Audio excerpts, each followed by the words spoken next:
तो चलिए इस वीडियो में बात करते हैं डेटा एनालिसिस की। तो यहाँ से हम लोग डेटा एनालिसिस को कवर करने की कोशिश करेंगे।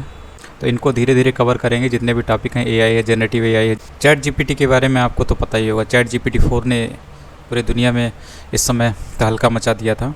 तो वही चैट जीपीटी 4 है जिसमें आप अपने बहुत सारे जो काम हैं इससे करा सकते हैं। तो और ये है गूगल बार्ड है, इसी टाइप का है। तो मशीन लर्निंग है, डेटा साइंस, ये इन सभी के बारे में थोड़ा थोड़ा हम लोग मतलब इसमें जितना दिया है बिगिनर लेवल का वो देखने की कोशिश करेंगे। तो सबसे पहले देखते हैं इस ट्यूटोरियल को, लर्न एआई। ठीक है, इसके अंदर चलते हैं। इसमें हमें सबसे पहले मिलता है मशीन लर्निंग। मशीन लर्निंग में कौन कौन से टॉपिक हैं तो यहाँ पर दिया हुआ ML intro, machine learning and AI, machine learning JavaScript, machine learning examples, ये सब टॉपिक हैं। तो इनको हम लोग धीरे धीरे देखते हैं। यहाँ पे मैथमेटिक्स के बारे में भी है सब। तो डेटा साइंस है तो मैथमेटिक्स तो इम्पॉर्टेंट है। ठीक है, तो इसको देखते हैं धीरे धीरे। तो इसमें सबसे पहले है topic machine learning. Machine learning क्या होता है? तो machine learning is a subset of artificial intelligence. तो मशीन लर्निंग जो होता है वो आर्टिफिशियल इंटेलिजेंस का एक सब फील्ड है। मतलब मशीन लर्निंग जो होता है वो आर्टिफिशियल इंटेलिजेंस का ही एरिया है और उसके अंदर आता है। ठीक है, मशीन लर्निंग आर्टिफिशियल इंटेलिजेंस के अंदर आता है, क्योंकि ये जो मशीन लर्निंग है वो सब फील्ड है आर्टिफिशियल इंटेलिजेंस का। और यहाँ पर ये दिया हुआ learning machines to create human intelligence. तो मशीन जो है उसको इस तरीके से हम लोग सिखाते हैं ताकि उसमें ह्यूमन इंटेलिजेंस की नकल करने की क्षमता पैदा हो। ठीक है, तो इसीलिए हम लोग मशीन लर्निंग पढ़ते हैं। और आर्टिफिशियल इंटेलिजेंस आपका ग्राफ दिया हुआ है कि जो जो टॉपिक होते हैं, जैसे हम लोगों ने मशीन लर्निंग पढ़ा, अभी न्यूरल नेटवर्क है, आगे आएगा डीप लर्निंग है, ये सब क्या होते हैं। तो सबसे बड़ा जो एरिया होता है वो होता है आर्टिफिशियल इंटेलिजेंस, और इसके अंदर ही आपको मशीन लर्निंग, न्यूरल नेटवर्क और डीप लर्निंग ये मिलते हैं। तो आर्टिफिशियल इंटेलिजेंस है उसके अंदर आपको देखने को मिलता है मशीन लर्निंग, और मशीन लर्निंग के अंदर आपको देखने को मिलता है न्यूरल नेटवर्क, और न्यूरल नेटवर्क के अंदर आपको देखने को मिलता है डीप लर्निंग। तो इस तरीके से कुछ चलता है। तो सबसे अंदर आपको मिल रहा है डीप लर्निंग। डीप लर्निंग में हम जो बात करते हैं वो बिग डेटा एनालिसिस की और स्ट्रॉन्ग एआई की बात करते हैं। वहीं अगर आर्टिफिशियल इंटेलिजेंस के अंदर हम लोग देखें तो यहाँ पर हम लोग नैरो एआई की बात करते हैं। तो यहाँ पर नैरो एआई, इसको वीक एआई भी बोलते हैं। तो ये सब टर्म आपको याद रखना है, क्योंकि ये जो टर्म हैं इनकी बहुत अच्छी खासी डिफिनीसन होती है। और प्रोग्रामिंग जब होती है, आर्टिफिशियल इंटेलिजेंस जब हम लोग अप्लाई करते हैं, मॉडल बनाते हैं, उस समय इनका बहुत वैल्यू होता है। ठीक है, ये वहीं से डिराइव होकर आए हैं। तो इसके बाद है मशीन लर्निंग। तो ये आपको ग्राफ याद रखना, सबसे बड़ा सेट है आर्टिफिशियल इंटेलिजेंस। इसके अंदर आते हैं जो सेट है वो आता है मशीन लर्निंग, और इस सेट के अंदर आता है न्यूरल नेटवर्क। न्यूरल नेटवर्क के अंदर आता है डीप लर्निंग। तो सबसे अंदर आपको मिलता है डीप लर्निंग। ठीक, इस तरीके से है ये कुछ। तो मशीन लर्निंग क्या होता है? एमएल शॉर्ट में लिखा जाता है। नॉर्मली हम लोग मशीन लर्निंग नहीं लिखते हैं।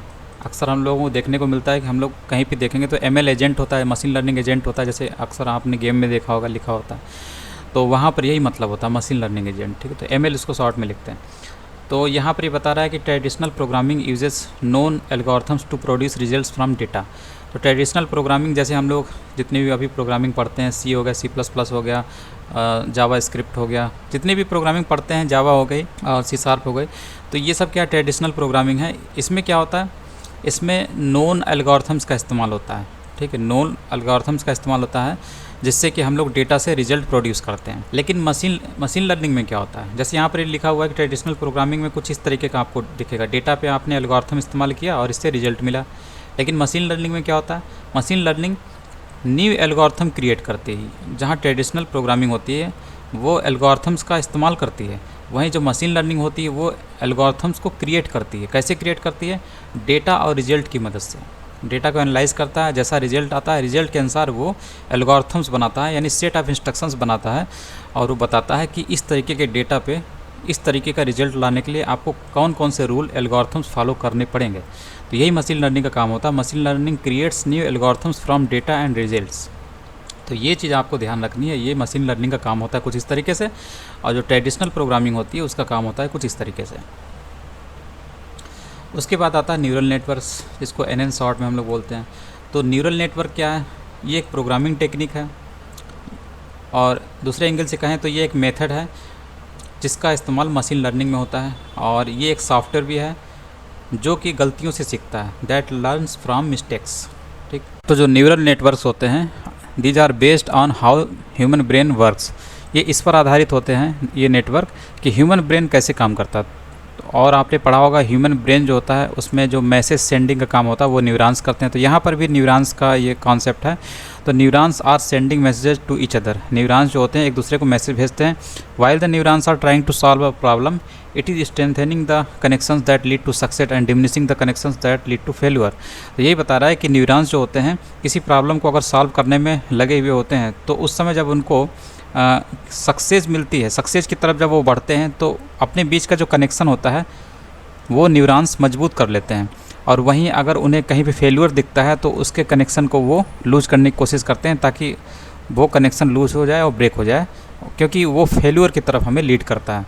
ठीक, तो ये यहाँ पे लिखा हुआ है strengthening the connection lead to the success.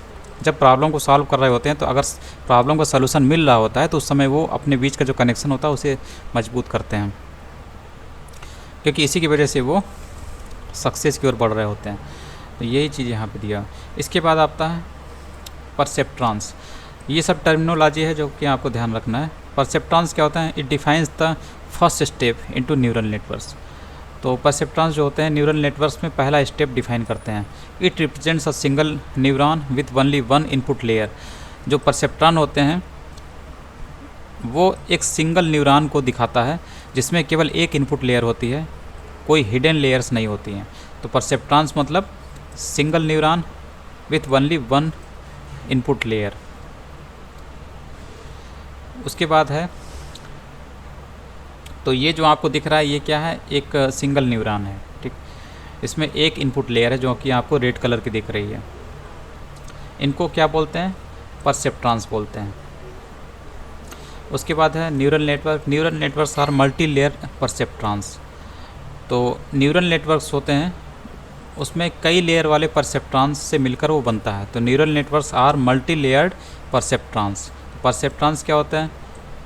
Perceptron आपने अभी देखा, single neuron with one input layer. उसी तरीके से इनपुट लेयर एक होती है, लेकिन यहाँ पर बात कर रहा है मल्टी लेयर परसेप्ट्रॉन। तो जैसे कि यहाँ पर आपको ये एक लेयर ये दिख रही है, एक ये येलो वाली दिख रही है, ब्लू वाली एक हो गई, एक येलो वाली दिख रही है और एक आपको ये रेड वाली दिख रही है। तो ये लेयर हैं डिफरेंट टाइप की। तो simplest form, in its simplest form are neural network is made up from. तो ये बता रहा है कि न्यूरल नेटवर्क कितनी लेयर से मिलकर बनता है। तो इसमें एक आपको इनपुट लेयर मिलती है, हिडन लेयर मिलती है और आउटपुट लेयर मिलती है। तो इनपुट लेयर कौन सी है? येलो वाली, यानी ये इनपुट लेयर है जहाँ इनपुट रिसीव होता है। उसके बाद है हिडन लेयर, जो छिपी हुई लेयर होती है जो आपको बीच में दिख रही है ब्लू वाली, और ये आउटपुट लेयर है जो रेड कलर में आपको दिख रही है। तो सिंपलेस्ट फॉर्म में अगर हम न्यूरल नेटवर्क्स को देखें तो इसमें 3 लेयर हमें देखने को मिलती है, इनपुट लेयर, हिडन लेयर और output layer. In the neural network model input data यानी जो येलो कलर में है, input data are processed against a hidden layer जो कि ब्लू कलर में दिख रही है before producing the final output. यानी रेड कलर जो कि फाइनल आउटपुट को दिखा रहा है, उसमें आने से पहले इनपुट डेटा को प्रोसेस किया जाता है। ठीक, तो यही इसमें दिया हुआ है। और फर्स्ट लेयर में क्या होता है? जो फर्स्ट लेयर होती है जिसमें आपको येलो परसेप्ट्रॉन्स दिख रहे हैं, येलो न्यूरॉन्स दिख रहे हैं, परसेप्ट्रॉन्स ये वाले, ये फर्स्ट लेयर है जिसको इनपुट लेयर बोला जा रहा है। तो फर्स्ट लेयर क्या है? Yellow perceptrons are making simple decisions based on the input. तो जो येलो परसेप्ट्रॉन्स होते हैं वो इनपुट के आधार पे सिंपल डिसीजन लेते हैं। इस single decision is send to the perceptrons in the next layer. फिर उसके बाद ये जो डिसीजन लेता है ये डिसीजन पहुंचता है अगले परसेप्ट्रॉन्स नेक्स्ट लेयर के परसेप्ट्रॉन्स पे। नेक्स्ट लेयर कौन सी है? बीच वाली हिडन लेयर। यहाँ पे इसका डिसीजन पहुँचता है इस येलो वाले जो परसेप्ट्रॉन्स हैं।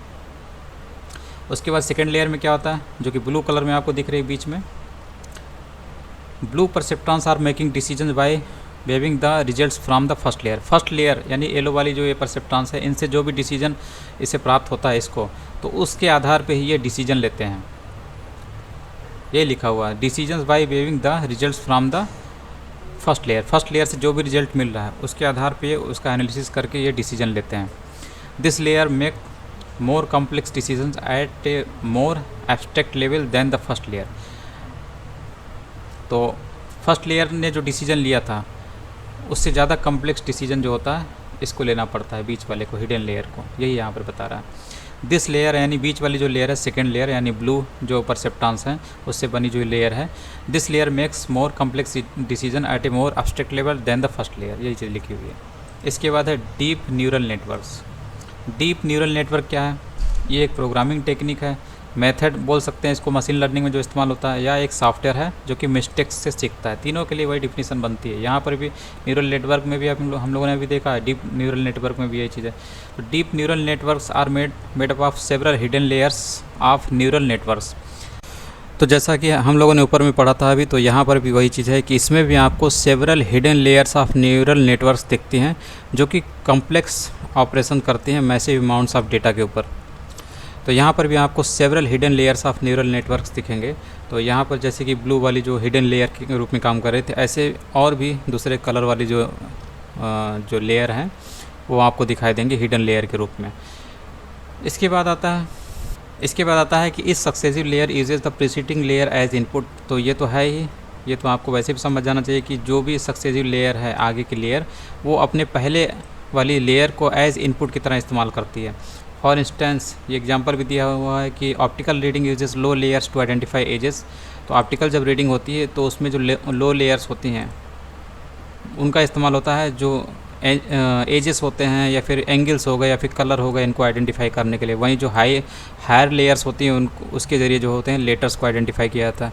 तो ये सब चीज़ें आपको आगे समझ में आ जाएंगी कि इसका टेक्निकल मीनिंग क्या है।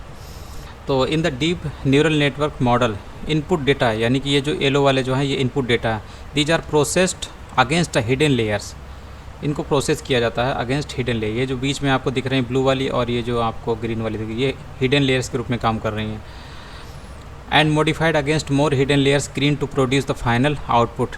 और ये जो आपको दिख रहा है ये रेड आउटपुट है, यानी कि इनको प्रोसेस किया जाता है, इनपुट डेटा को प्रोसेस किया जाता है, इसके अगेंस्ट प्रोसेस किया जाता है, फिर उसके बाद आउटपुट आता है आपका रेड वाली जो आउटपुट है। फर्स्ट लेयर क्या होती है? फर्स्ट लेयर में जो येलो परसेप्ट्रॉन्स होते हैं are making simple decisions based on the input.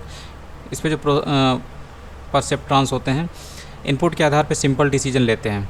इस single decision is send to the perceptrons in the next layer.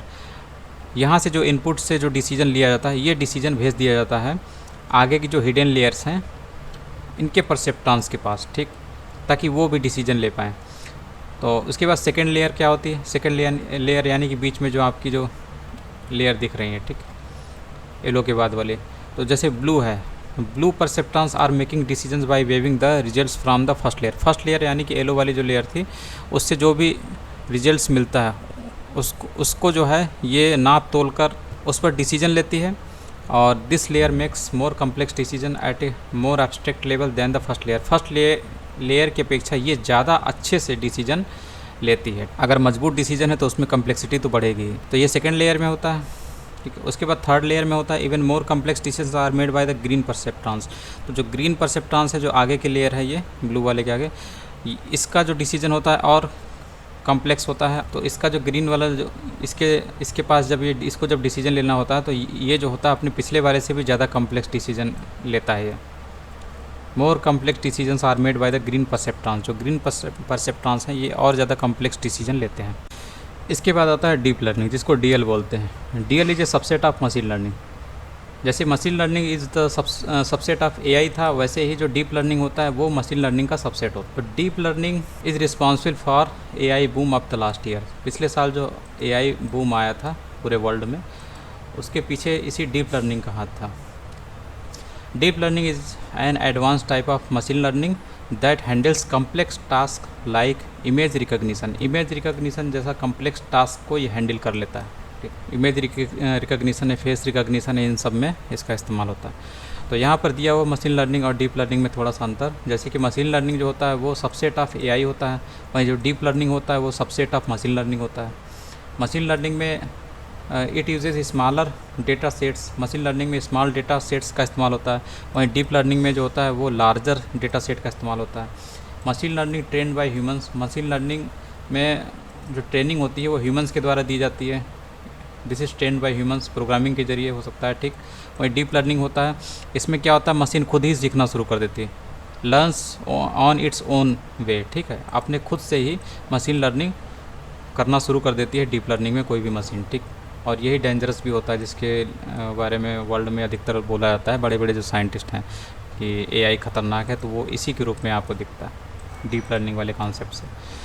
और machine learning creates simple algorithms, machine learning में सिंपल एल्गोरिथम्स क्रिएट किए जाते हैं, वहीं deep learning में complex algorithms create किए जाते हैं। ठीक, तो ये सब था आज का, इतना ही। अगले लेक्चर में बात करते हैं हम लोग नेक्स्ट टॉपिक एआई के बारे में।